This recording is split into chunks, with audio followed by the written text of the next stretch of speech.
Subscribe कीजिए हमारे channel को और बेल आइकन को दबाइए हमारी लेटेस्ट वीडियो सबसे पहले।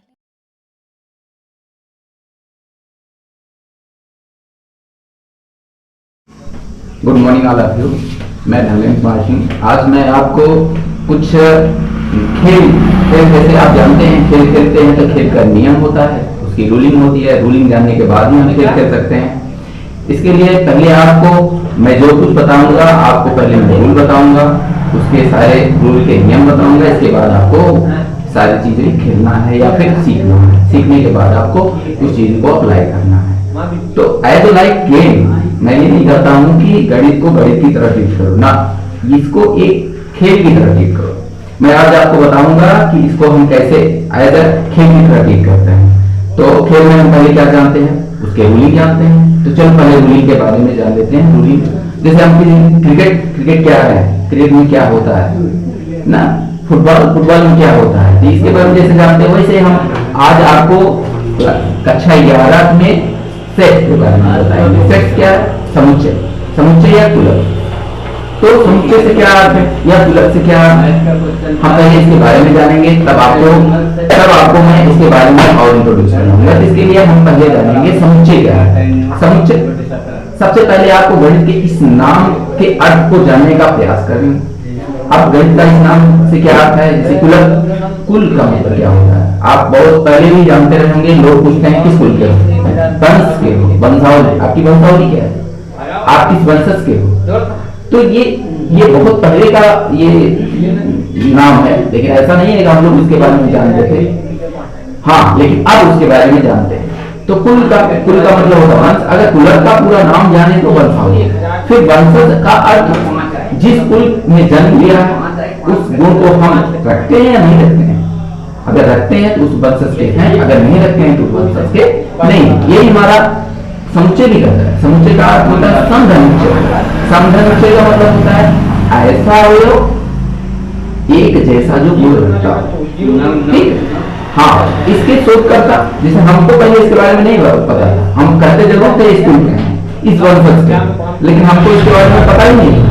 इसके शोधकर्ता जो थे वो जर्मन के मैथमेटिशियन महान गणितज्ञ जार्ज मेंडल, जिन्होंने पहली बार इसको ज्यामिति के उपकरणों में देखा। उन्होंने देखा कि प्रायिकता में भी है, उन्होंने अनुक्रम के भी बारे में देखा, उन्होंने ज्यामिति श्रेणी में भी इसको पहली बार देखा। ज्यामिति उपकरणों से क्या मतलब है, ज्यामिति में जितने सारे चीजों का आप इस्तेमाल करते हैं और एक दूसरे के कॉम्प्लीमेंट पूरक होते हैं। मटेरियल हुआ, प्रकार हुआ, जो भी आप इस्तेमाल करते हैं सारी चीजों में। अब आपको प्रायिकता में भी, प्रोबेबिलिटी में भी आप देखते हैं, अगर एक को हमने 100% टोटल होता है, एक को 99% कर दिया तो अगले को 1% होना ही होगा, तभी दोनों का कॉम्प्लीमेंट 100% बनाएगा। तो मतलब क्या है कि एक दूसरे के पूरक हैं, इसलिए वो सेट हैं। अब फिर अनुक्रम के बारे में जान लेते हैं। चलो, हमने कहा कि 1 3 5 7 या क्रम में, तो क्रम में क्या है कि अगर 1 के बाद 3, 3 के बाद 5 आता है या फिर 7 आता है तो इसमें क्या क्वालिटी है, कुछ गुण तो रखता है। अब उस गुण को अगर मैं बात करूं तो गुण क्या है, तो गुण में क्या है कि ये सारे और नंबर हैं, तो हमारा हर कोई और नंबर ही आना चाहिए। इसका मतलब है कि वो एक दूसरे की क्वालिटी को रखते हैं। तो हम कह सकते हैं कि ये एक दूसरे के अनुक्रम है। इसी तरह श्रेणी में, त्रिकोण की श्रेणी में भी इसी चीज का पालन होता है। बाद में हम इसका उपयोग देखेंगे। अब हम इसके बारे में बताते हैं। आपके शोधकर्ता जो थे जार्ज मेंडल जी, पहली बार जो उन्होंने इसके समुच्चय में परिचय मैंने आपको करा दिया। परिचय में क्या है कि महान गणितज्ञ,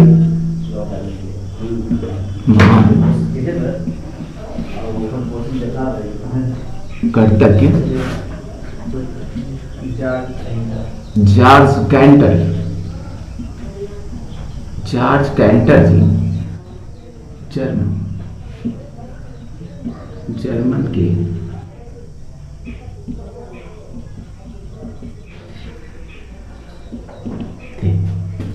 महान गणितज्ञ जार्ज कैंटर जी, जो जर्मन के निवासी थे, उन्होंने पहली बार इसको देखा। आपके प्रायिकता में, ज्यामिति उपकरणों में, अनुक्रम में, त्रिकोण की श्रेणी में, इस चीजों में उन्होंने पहली बार देखा। अब उनकी संकल्पना क्या थी, उन्होंने कैसे इसको संकल्पित किया, मन में उनके कैसे आया, इसके बारे में अगर हम समुच्चय की खोज नहीं है, जैसे हमने कहा समुच्चय नहीं हम जानते थे, बल्कि हमें ये ज्ञात नहीं था कि इन भाषाओं का उपयोग जो हम करते हैं कि इसका मतलब क्या है। हमने सबसे पहले हमने देखा कि वंशज या कुलक का नाम तो हम लेते थे, लेकिन इसके इस्तेमाल के पीछे क्या है इसके बारे में हमको बिल्कुल नहीं पता था कि कुलक का क्या मतलब होता है या कुल का वंश का क्या मतलब होता है। कुल का इस्तेमाल जो हम लोग करते थे वंश का, ये वंशावली का एक सेट होता है। इसका मतलब है जो हमारे पिताजी, दादाजी, परदादाजी, सारी चीजों का गुण जो है हमारे अंदर है, इसलिए हम कह रहे हैं कि उनके सारी चीजों का अगर हम गुण रखते हैं तो हम उनके वंशज हैं, अगर हम उनके गुणों को नहीं रखते हैं तो हम उनके वंशज नहीं। इसी चीज को हम अपने अंदर अगर हम कहें कि वंशज, आज हम जानते हैं कि सेट या डिनर या रायता के उपकरणों का सेट, रंगों का सेट, गणित की कक्षा में क्रिकेट की टीम हुआ, अगर टीम बनाते हैं तो उसमें भी एक दूसरे के, अगर कोई बॉलर है, बैट्समैन है इत्यादि है, तो उनका भी एक कॉम्प्लीमेंट, एक पूरक है। अगर उनको टीम लेते हैं तो उसमें बॉलर भी चाहिए, बैट्समैन भी चाहिए, कीपर भी चाहिए, इस सब का सेट है। तो इस तरह उनके दिमाग में ये चीजें आया कि ये सारी चीजों का संग्रह बनाया जाए तो इसको हम क्या कहेंगे, समुच्चय कहेंगे। तो इस संकल्पना में उनके आया समुच्चय की खोज।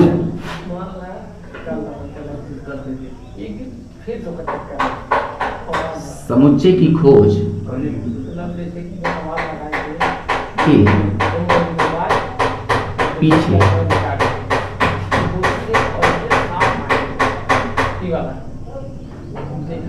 चार्ल्स कैम्पबेल जी ने देखा कि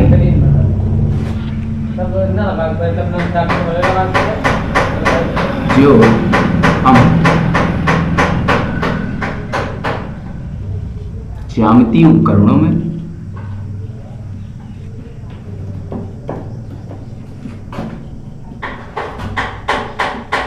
सेट, प्रायिकता,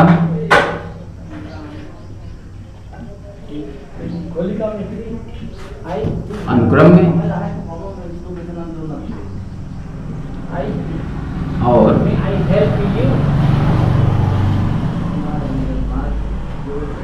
त्रिकोण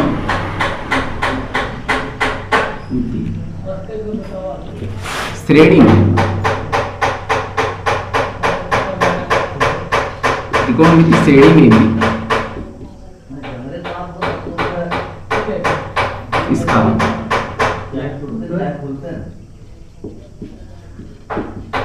अनुप्रयोग होते हुए देखा। अब उन्होंने ही पहली बार समुच्चय का नाम लिया। समुच्चय को उन्होंने पहली बार इन्होंने कहा कि ये ज्यामितीय उपकरणों का एक सेट होता है, प्रायिकता में भी होता है, अनुक्रम में भी होता है, त्रिकोणमिति श्रेणी में भी इस चीज का होता है इस्तेमाल, या फिर रंगों का भी सेट होता है। रंगों के भी सेट में एक दूसरे के कॉम्प्लीमेंट्स होते हैं, पूरक होते हैं। ये चीजों का उन्होंने उसका उपयोग देखा। अब वस्तुओं के सुपरिभाषित संग्रह क्या होता है? वस्तुओं का सुपरिभाषित संग्रह मतलब collection of well defined object. इसका मतलब ये है कि अगर हम कुर्सी के साथ मेज का कॉम्प्लीमेंट बनाना बिल्कुल है, डिनर का सेट होगा, डिनर के सेट में ये जरूरी थोड़ी ना कुर्सी भी हो, नहीं, उसके साथ मेज भी होता है, कुर्सी भी होती है, और सारे इंस्ट्रूमेंट और सारी चीजों का वहां रखे जाना, अगर वो उसका कॉम्प्लीमेंट है बिल्कुल हो सकता है। इसका मतलब है कि वस्तुओं का सुपरिभाषित संग्रह, collection of well defined object भी हमारा एक समुच्चय बनाता है। जैसे हम कह सकते हैं कि संग्रह से तात्पर्य ये है, संग्रह से तात्पर्य है कि ऐसा अवयव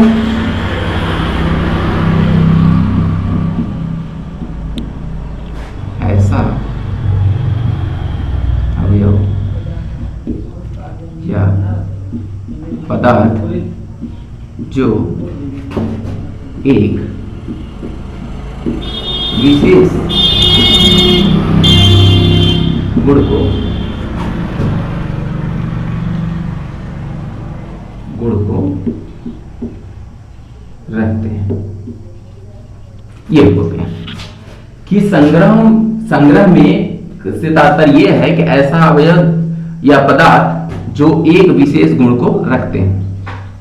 उदाहरण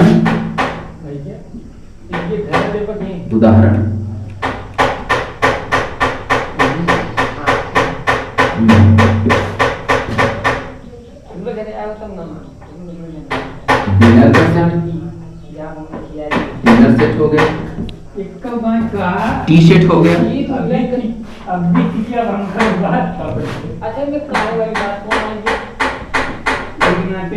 टी शर्ट हो गया, क्रिकेट टीम हो गया आपका, क्रिकेट टीम हो गया, या फिर हम कहें रंगों का सेट हो गया, रंगों का सेट हो गया, आदि चीजें वेल डिफाइंड। ये चीजें एक दूसरे के कॉम्प्लीमेंट्स हैं, पूरक, इसलिए इसको परिभाषित नहीं। संग्रह से तात्पर्य है कि ऐसा अवयव या पदार्थ जो एक विशेष गुण को रखते हैं। उदाहरण में जैसे डिनर का सेट, टी सेट हुआ, क्रिकेट टीम हुआ, रंगों का सेट हो गया आदि, ये सारी चीजें हो गई। अब हम समुच्चय के अवयव की बात कर लेते हैं। समुच्चय के अवयव की बात में किसी समुच्चय में संग्रहित प्रत्येक वस्तु उस समुच्चय का अवयव या सदस्य कहा जाता है। किसी समुच्चय में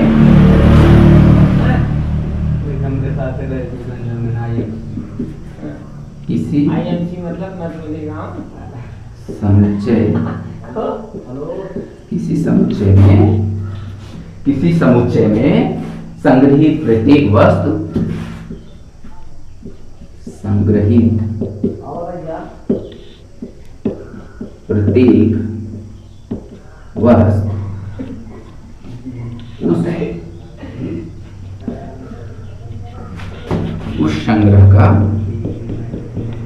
उस संग्रह का क्या कहलाता है?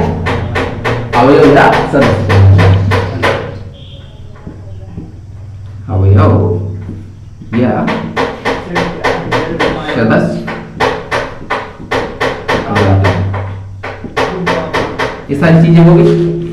तो आज मैंने आपको सेट के बारे में बताया। सेट क्या होता है? समुच्चय गुणक होता है। ध्यान से इस बार मेरी बातों को सुनिएगा। समुच्चय का मतलब होता है सम मतलब होता है बराबर, उच्चय मतलब होता है गुण रखने वाला। बराबर का गुण रखने वाला समुच्चय कहलाता है। या कुलक का मतलब जानते हैं? कुल मतलब होता है वंशज, कुल मतलब होता है वंशज। वंशज मतलब होता है कि वंशावली, जो आपके दादा परदादा पिताजी सारे का गुण मेरे अंदर आ जाए, वही क्या है? कुलक, वंशावली। अब सबसे पहले हम गणित के बाद विशेष गुण को ध्यान में रखते हुए ही कलेक्शन करना है। एक विशेष गुण को जो रखता है, तो ये सब मिलाकर एक ही अर्थ में, अगर मैं इनका बात, इनकी सारी चीजों को एक अर्थ में लूं, तो ऐसा अवयव या सदस्य जो एक विशेष गुण को रखते हैं।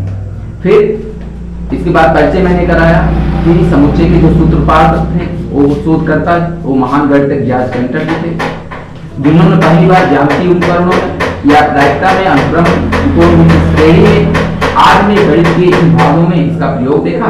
उन्होंने इसके बारे में समुच्चय या कुलक के शब्द का प्रयोग किया। फिर समुच्चय की संकल्पना के बारे में मैंने आपको बताया। कंसेप्ट ऑफ सेट क्या है? समुच्चय की खोज नई नहीं है, बल्कि ये हम जानते थे इसके बारे में, इस भाषाओं का इस्तेमाल भी करते थे। इन भाषाओं के पीछे हमारा कुछ ना कुछ एक रहस्य छुपा हुआ था, जिसके बारे में हमको नहीं पता था।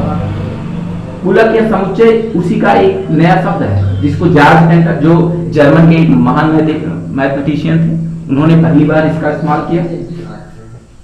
अब इसके बारे में उन्होंने हमको बताया कि वंशज या कुलक का इसका नाम दिया, और इसके बारे में मैंने आपको बताया कि वंशावली या कुलक जो भी है इस्तेमाल करते हुए उन्होंने कहा कि इसका जो भी अर्थ है, बाबा दादा परदादा के सारे के गुण जो हम रखते हैं, उनका एक क्या हुआ, हमारा एक विशेष गुण हुआ। उस गुण को हम कह देते हैं कुलक। फिर इसके बाद हम वस्तुओं के सुपरिभाषित संग्रह, कलेक्शन ऑफ वेल डिफाइंड। संग्रह के तात्पर्य से ये अर्थ है कि सम्मिलित सारी वस्तुएं सुनिश्चित और सुस्पष्ट हो। अब सुनिश्चित सुस्पष्ट से क्या मतलब है? हाँ, बिल्कुल आपकी बातें मैं समझ गया। सुनिश्चित सुस्पष्ट से क्या मतलब है? हाँ बिल्कुल, ये बात आपके समझ में नहीं आई होगी। सुनिश्चित और सुस्पष्ट से क्या मतलब है, बिल्कुल मैं इसको बता देना चाहता हूँ।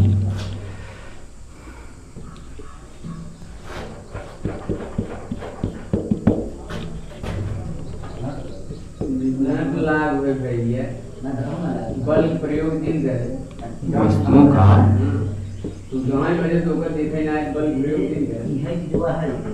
सुपरिभाषित संग्रह नहीं जैसी बताओ वस्तुओं का ऐसा संग्रह जो सुनिश्चित और सुस्पष्ट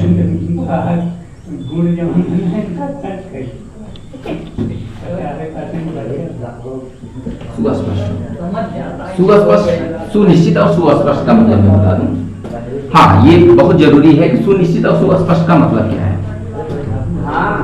पहले सुनिश्चित क्या है?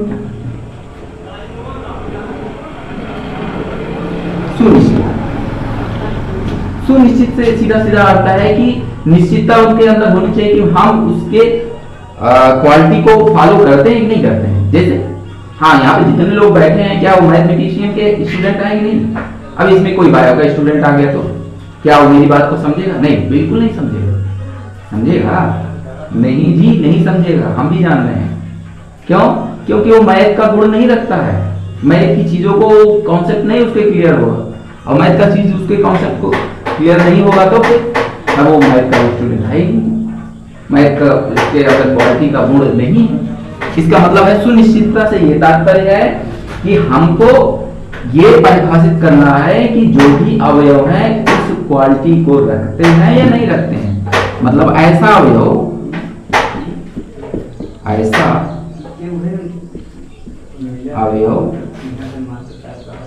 जिसमें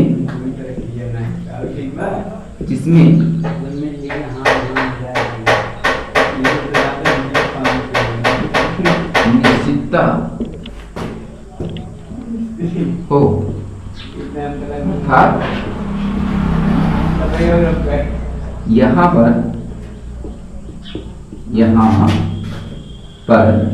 यहाँ पर बैठे सभी स्टूडेंट, सभी विद्यार्थी गणित के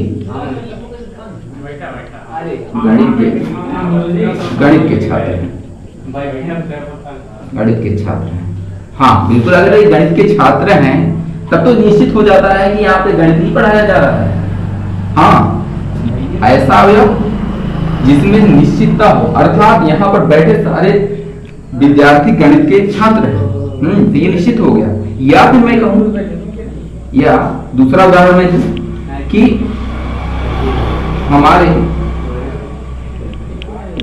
क्रिकेट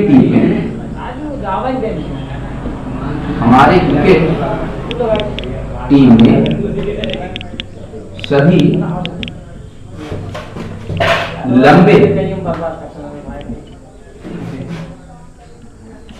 लंबे खिलाड़ी ही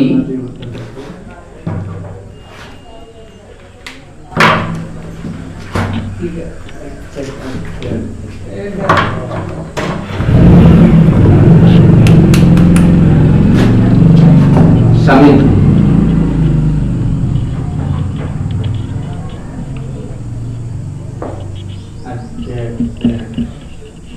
सम्मिलित हो।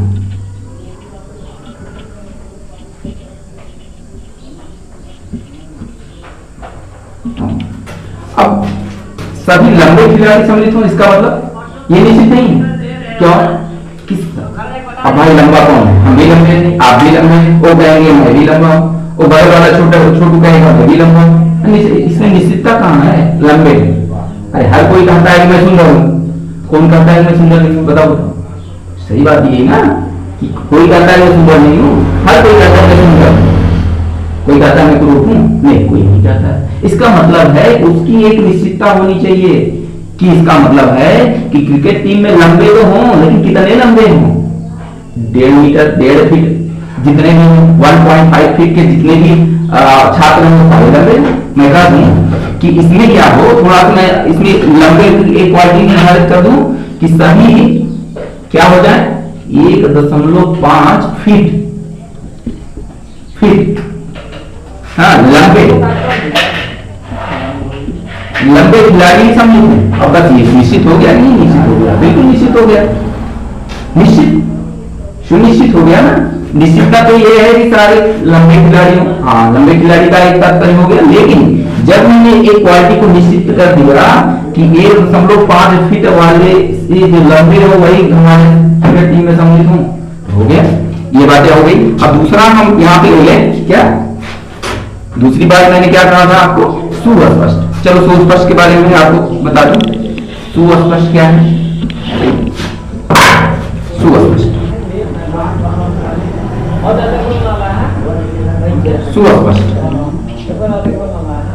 सुस्पष्ट से क्या मतलब है?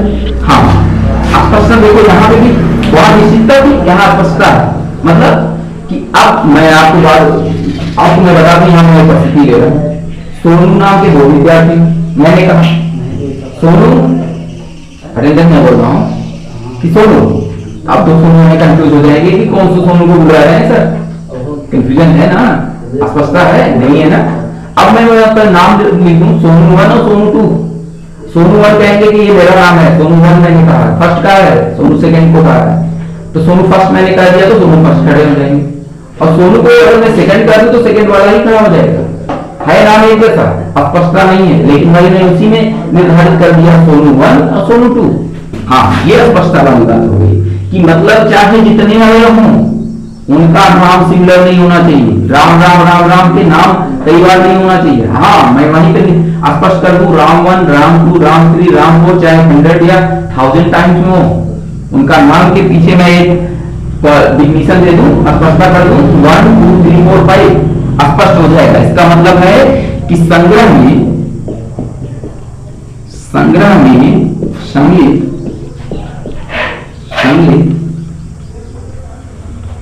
सभी वस्तुएं एक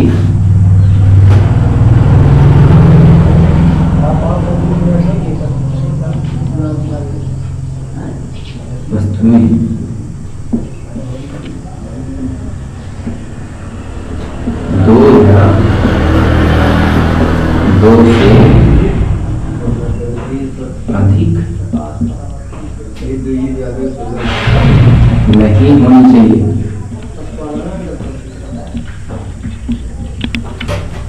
एक सभी वस्तुएं एक जैसी लिख दो, एक जैसी सभी वस्तुएं एक जैसी, 2 या 2 से अधिक नहीं होनी चाहिए। क्यों?